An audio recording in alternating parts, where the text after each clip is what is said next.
abanzi n'abatifuza ibyiza barateranye barakoranye bajya imigambi yo kugira ngo basenye ibyiza uri kugeraho, ariko falaysa yarudduha shatmul hasudi li ahlihi wa ma'aibuha.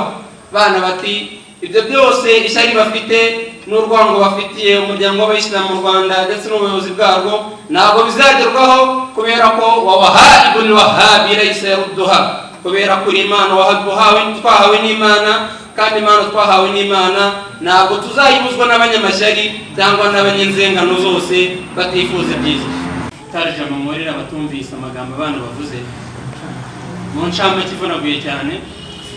Abana batangiye bashimira mufti w'u Rwanda bati rwose anta sumu bidhatihi la sahibu, bati nyakubahwa mufti w'u Rwanda ntabwo uri nyiri icyubahiro ahubwo uri icyubahiro wowe ubwawe.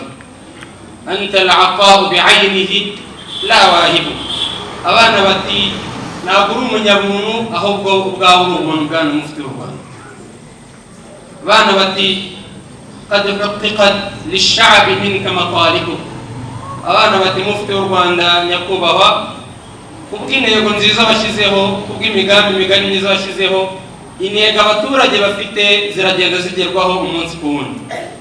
Abana bati tasiru nahara bilaylihi wa bihimmatin, abana bati nyakubahwa mufti w'u Rwanda azakomeza gushoboze kubwo kubukora ijoro n'amanywa n'umurava wose uharanira ko abaturage b'abanyarwanda b'abayisilamu intego bifuza kugeraho bazigeraho. Abana bati mufti w'u Rwanda wa bihubbika ash-sha'bu al-'azim mutayyamun, ati abaturage b'abayisilamu baragukunda cyane.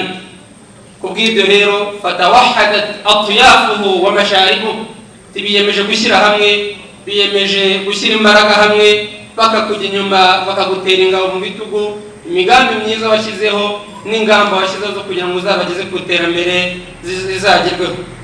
Ati innal 'ida qad ajma'u wa tamalahu, abana bati abanzi n'abatifuza ibyiza barateranye barakoranye bajya imigambi yo kugira ngo basenye ibyiza uri kugeraho, ariko falaysa yarudduha shatmul hasudi li ahlihi wa ma'aibuha.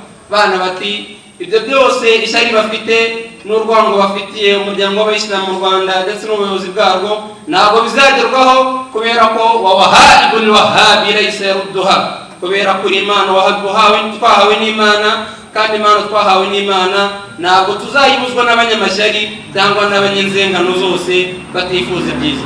Mu gusoza bati adamahu Allahu lana, ati Allah akwiye kuramba uri umuyobozi wacu, ويوفقه لما فيه خير البلاد والمسلمين ويوفقه, kandi Allah subhanahu wa ta'ala agushoboze gutunganya no kugera ku ntego nyinshi mufite mu teganyabikorwa ryanyu.